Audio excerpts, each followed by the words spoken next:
Assalamualaikum warahmatullahi wabarakatuh. Halo semuanya, anak-anak kelas 8. Di video ini akan saya ajak kalian untuk belajar bagaimana proses pembentukan bayangan pada lensa cekung, di mana materi tersebut dipelajari pada bab cahaya dan alat optik. Sebelumnya saya ingatkan kembali tentang bagian-bagian dari lensa cekung. Pertama adalah ini ya, ini lensa cekungnya, di mana ada garis pusat lensa ini. Kemudian di tengah-tengah ini ada garis lurus yang merupakan sumbu utama, di mana garis ini dilalui oleh M1, M2, F1, F2, dan O. Apa itu? M1, M2 adalah titik pusat kelengkungan. O ini adalah titik pusat lensa, sedangkan F1, F2 adalah titik fokus atau titik api. Kemudian antara jarak fokus, antara O dengan titik fokus ini ada jarak fokus atau F kecil. Jarak antara titik fokus dengan titik O ya. Ada jari-jari kelengkungan atau punya simbol R besar. Ini antara titik pusat kelengkungan, ini M1, M2 ya, dengan titik pusat lensa. Setelah itu di mana ruang bayangan dan di mana ruang benda? Di sini saya bedakan untuk ruang benda menggunakan angka biasa. Berarti ini ada di bagian belakang lensa. Ini ya, ini bagian belakang lensa. Ya, ada 1, 2, 3, selebihnya ini 4. Ruang bayangan kita beri Romawi ini. Nah, perlu kalian ketahui, untuk pastikan dulu yang bagian depan mana, bagian belakang mana. Sudah pasti karena ruang benda ada di nomor 4, berarti ini adalah untuk bagian depan, bagian di mana sinar datang. Sedangkan ruang 1, 2, dan 3 untuk benda adalah bagian belakang lensa cekung dalam hal ini, di mana bagian ini adalah sinar datang dibiaskan. Nah, bayangannya ada di depan lensa untuk ruang 1, ruang 2, 3. Ini adalah bayangan ada di depan lensa. Sedangkan ruang 4 untuk bayangan berarti di belakang lensa. Dan perlu kalian ketahui sifat bayangannya. Kalau letak bayangannya ada di depan lensa, baik itu ruang 1, 2, 3, maka bersifat maya.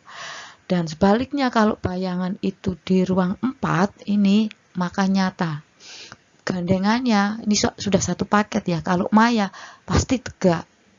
Kalau nyata pasti bayangannya itu terbalik. Itu kalian pahami ya. Ini bagian-bagian dari lensa cekung. Oke. Kita coba latihan soal ya. Kita latihan soal. Jangan lupa sama seperti pada sermin, dibantu dengan ada 3 sinar istimewa lensa cekung, tapi kita mengambil minimal 2 sinar istimewa lensa cekung. Dan ingat, untuk lensa cekung benda itu selalu ada di ruang 4. Ini ruang 4 ya, berarti ini kan ruang 4 di depan lensa cekung. Bisa kita mulai, misalkan benda ada di sini, ruang 4, ada di ruang 4 ya, agak dekat dengan lensa cekung. Kita ambil misalkan ini sinar istimewa 1. Sinar istimewa 1 itu berbunyi sinar datang sejajar sumbu utama. Nah, ini kita tarik mengenai ujung benda. Gitu ya. Maka seolah-olah dibiaskan berasal dari titik fokus. Nah, seolah-olah dibiaskan dari titik fokus. Ini. Nah, kita teruskan. Ini. Seolah-olah dibiaskan dari titik fokus ini. Jadi titik-titik. Nah, selanjutnya diteruskan ke sebelah kanan dengan garis biasa. Misalkan kita ambil lagi sinar istimewa yang paling disukai itu biasa yang ketiga.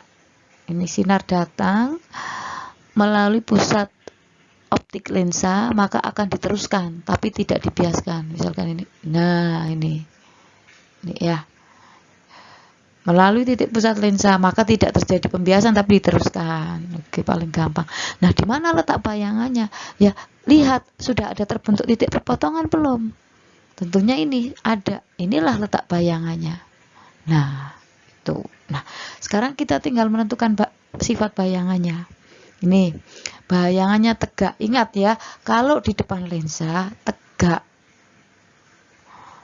dan maya. Pasti ya, itu tadi sudah dijelaskan. Gandengannya tegak, ya maya. Itu, ini ya. Tegak, maya. Kemudian ada di ruang berapa? Ini kan ruang 1. Sedangkan letak benda kan di ruang 4. Ya enggak?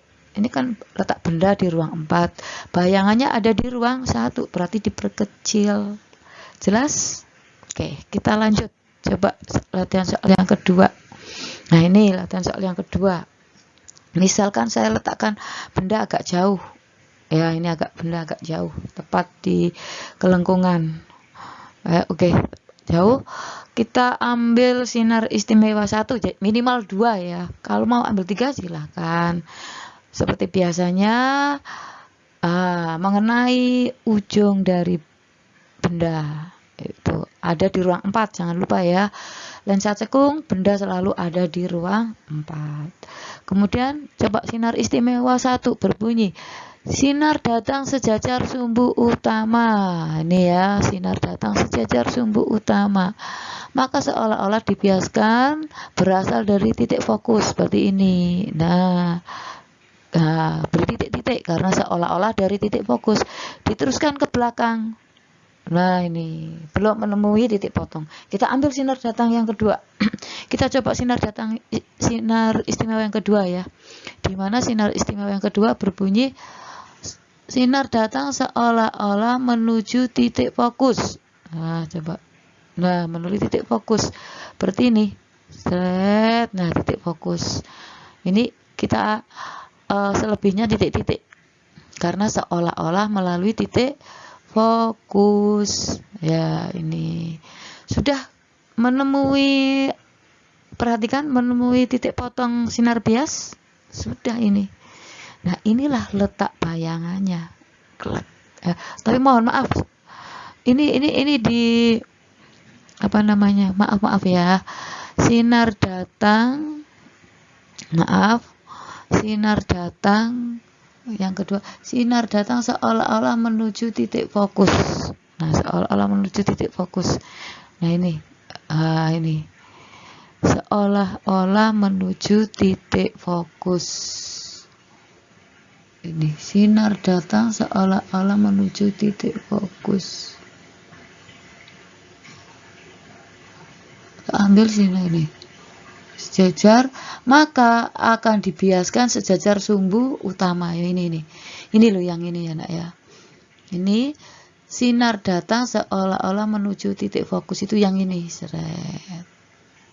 Ini maka akan dibiaskan sejajar sumbu utama. Ini sejajar sumbu utama. Nah, kemudian dilanjutkan supaya terjadi menemukan perpotongan ini. Nah, ini ya, maaf ya. Jadi yang untuk sinar datang istimewa yang pertama sudah jelas ya. Bahwa sinar datang, saya ulangi, sinar datang sejajar sumbu utama ini. Kemudian seolah-olah dibiaskan melalui titik fokus seperti ini. Kita ambil titik-titik karena titik fokus. Kemudian diteruskan ke belakang lensa, garis sungguhan, bukan titik-titik, garis lurus. Sekarang kita ambil sinar istimewa yang kedua. Sinar istimewa yang kedua adalah sinar datang seolah-olah menuju titik fokus pasif seperti ini. Ini sinar datang seolah-olah menuju titik fokus 2 ini. Maka ya akan dibiaskan sejajar sumbu utama seperti ini. Dibiaskan sejajar sumbu utama. Kemudian diteruskan ke bagian depan lensa ini dengan titik-titik tentunya. Nah ini, maka akan menemui titik perpotongan sinar bias. Nah inilah letak benda. Nah ini, bagaimana sifat bayangannya? Ada di ruang 1 ya, ruang 1 berarti diperkecil, bendanya awalnya 4, ada di ruang 1 berarti diperkecil.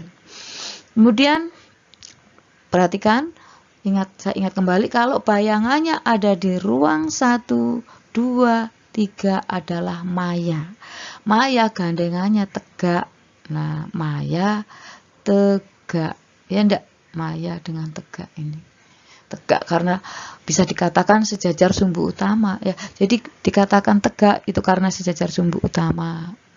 Nah di lensa cekung itu ada satu paket, kalau letak bayangannya tegak pasti maya. Kenapa maya? Karena letak bayangannya ada di ruang 1, 2, 3 begitu.